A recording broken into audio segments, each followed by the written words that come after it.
अस्सलाम वालेकुम वरहमतुल्लाहि वबरकातुहू। दोस्तों, OIC की समिट 2023 की 11 नवंबर को सऊदी अरब के शहर रियाज में मुनक्कद हुई।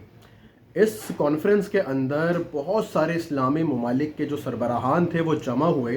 सब मिल के बैठे, सर जोड़ के उन्होंने खूब सोच विचार की और खूब सोच विचार करने के बाद एक इंतहाई अहम और तारीख़ी जुमला अदा किया। वो जुमला क्या था? वो जुमला ये था, OIC। दोस्तों, ये कोई मजाक की बात नहीं, ये वो रियलिटी है जो कि चंद दिन पहले OIC समिट के अंदर हम सबको नज़र आई है। अच्छा, मुझे तो बहुत मज़ा आया इस OIC समिट का रिज़ल्ट देखते हुए। वो इस वजह से कि ये जो अटैक हुआ है हमास का और इसराइल उसके नतीजे में जो बमबारी कर रहा है गज़ा स्ट्रिप के ऊपर, इसने बहुत ही चीज़ों को अयां कर दिया है, वाज़े कर दिया है मुस्लिम उम्मत के सामने। जिसमें से एक तो ये थी जो मैंने आपको बयान की, यानी OIC की हकीकत, कि भाई ये OIC कुछ नहीं कर सकती, ये इस्तेमार के एजेंडे पर ही चलती है। ये चाहे 28 ममालिक मिलें या 53 के 53 ममालिक मिलकर कोई फ़ैसला करें, ये फ़ैसला करने की इनकी औकात ही नहीं है। अच्छा, इसके अलावा भी और बहुत सारे फ़ायदे हुए जो कि इस अटैक की सूरत में जो इसराइल ने गज़ा स्ट्रिप पे किया है, जो मुसलमानों को हासिल हुए। इसमें एक फ़ायदा जो मुझे नज़र आया वो ये था कि इसने मुसलमानों के अंदर जो कौमियतों का तसव्वुर है कि भाई तू फ़लस्तीनी, मैं अफ़गानी, मैं पाकिस्तानी और तू सूडानी, यानी ये जो बॉर्डर की तकसीम है, इस तकसीम को बहुत हद तक ख़राब किया है इस वाक़े ने, इस फ़लस्तीन के एपिसोड ने। और मुसलमानों के अंदर जो एक उम्मत का कॉन्सेप्ट है वो हमारे सामने आया है। ये इसका दूसरा बड़ा फ़ायदा हुआ।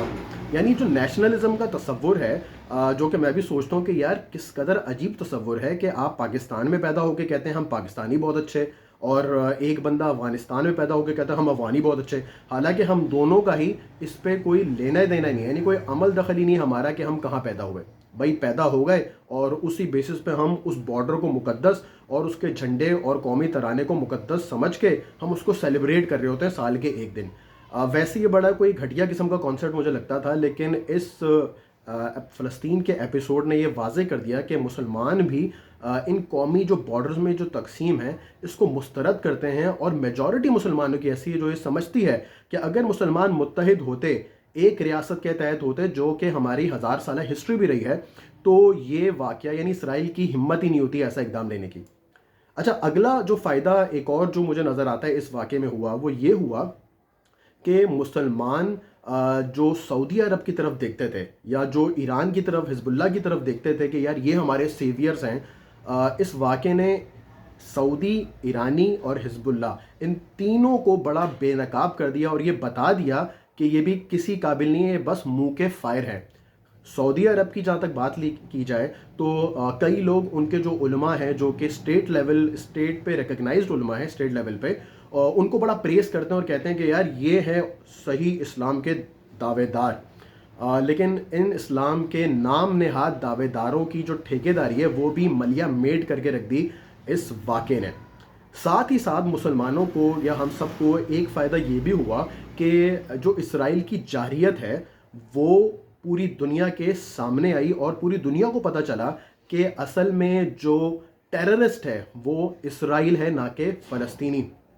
एक और फ़ायदा इसका ये हुआ इस पूरे वाक़े का कि जो वेस्ट बैंक के अंदर और पैलेस्टाइन के और दूसरे इलाकों में इसराइली वजूद जो है वो अपनी नाजायज़ आबादकारियाँ कर रहा था। वो नाजायज़ आबादकारियाँ करने के बाद जो वहाँ लोग रहते हैं, जो यहूदी वहाँ रहते हैं, मेरे ख़्याल से अब वो चैन की नींद नहीं सोएंगे, क्योंकि उनको हमेशा डर लगा रहेगा कि कहीं फिर से हमला ना हो जाए और हमें कोई मार ना दे। तो ये वो चंद फ़ायदे हैं जो मुसलमान उम्मत को बहैसियत है कौम हुए हैं। और हमें इस पर अल्लाह का शुक्र अदा करना चाहिए कि बहुत सारे हुक्मरान भी बेनकाब हुए हैं और हम सबको पता चला कि यार ये हुक्मरान सिर्फ मुंह के फायर हैं। ये बैठ के OIC तो कर सकते हैं, लेकिन प्रैक्टिकली कोई इकदाम नहीं ले सकते। और इनकी मिसाल बिल्कुल वैसी है जैसे अल्लाह ताला ने कुरान मजीद के अंदर भी फरमाई कि सुम्मुम बुकमुन उम्युन फ़हुम ला यरजिऊन, कि ये लोग अंधे, बहरे और गूंगे हैं, ये कुछ समझ में ही नहीं रखते। तो ये चंद फ़ायदे जो मुझे लगा इस फ़लस्तीन के एपिसोड से हमारे सामने आए हैं। اور آخری میسج بس میں یہ دینا چاہوں گا کہ ہم مسلمانوں کو بھی یہ سمجھنا چاہیے کہ جو اتحاد میں برکت ہے وہ ڈیوائیڈ ہو کر رہنے میں نہیں ہے، اور ایز اے امت ہمیں فلسطینیوں کا درد محسوس کرنا چاہیے، کیونکہ رسول اللہ صلی اللہ علیہ وسلم نے فرمایا کہ مسلمان ایک جسم کی مانند ہیں، جسم کی ایک حصے میں بھی اگر درد ہوتا ہے نا تو اس کا پین جو ہے وہ انسان کو پوری باڈی میں محسوس ہوتا ہے۔ جزاک اللہ خیر، السلام علیکم ورحمۃ اللہ وبرکاتہ۔